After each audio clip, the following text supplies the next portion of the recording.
Երբեմն հոգեթերապևտիկ աշխատանքի շրջանակներում առաջանում է անհրաժեշտություն քննարկել կամ աշխատել փորձառության հետ, իրավիճակների հետ, որոնք կապված են ներելու եւ կամ բաց թողնելու հետ։ Եվ սովորաբար այս թեմայի ընկալումը հետեւյալն է. բաց թողնելը անհրաժեշտ է հոգեկան առողջության համար, ազատվելու համար տարաբնույթ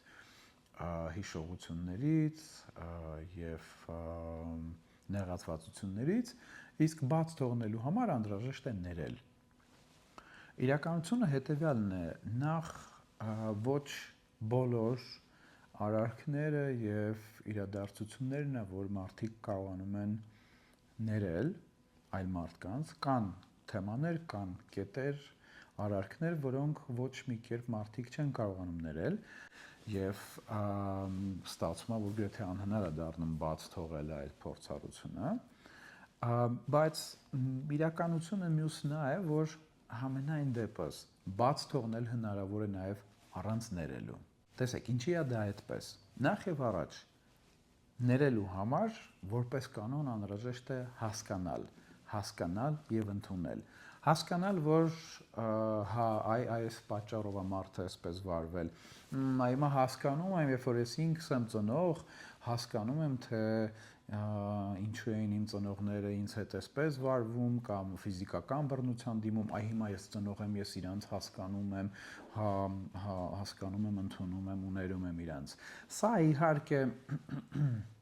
կարող է աշխատող տարբերակ լինել, չնայած ոչ կառուցողական, բայց որպես կանոն ներելը ենթադրում է հասկանալ եւ ընդունել։ Այնինչ կան բաներ, որոնք մարդը կարող է եւ չհասկանալ երբևէ։ Մյուս կողմից էլ ընդունելու համար դիմացինին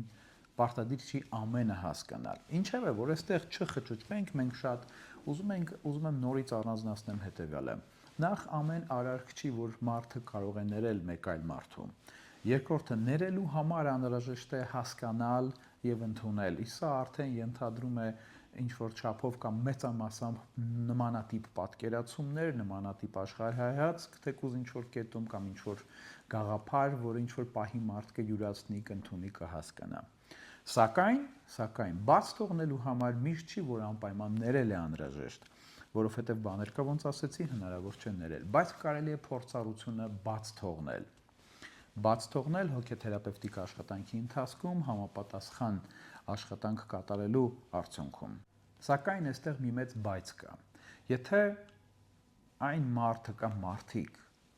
ում հետ որ կապված է այս թեման ներելու կամ բաց թողնելու փորձառությունը, եթե մենք դեռ իրենց հետ շփվում ենք կամ հարաբերություններ ունենք, շփում ունենք, ապա այստեղ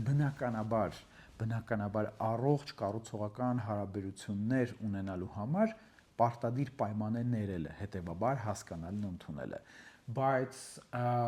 ու որ ստացվի բաց թողնել, բայց եթե չկա այդ հասկացումը, ընդունումը, հետևաբար եւ ներումը,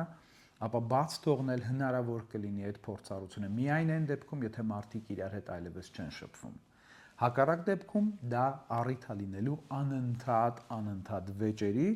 կամ ագրեսիվ դրսևորումների այն մարդու նկատմամբ, ում որ ներսում մարդ այդպես էլ չի կարողանում ներել եւ հետեւաբար բաց թողնել իր նեղացվածությունները եւ այն փորձառությունը, որը իրան նեղացնում է, շարունակում է նեղացնել։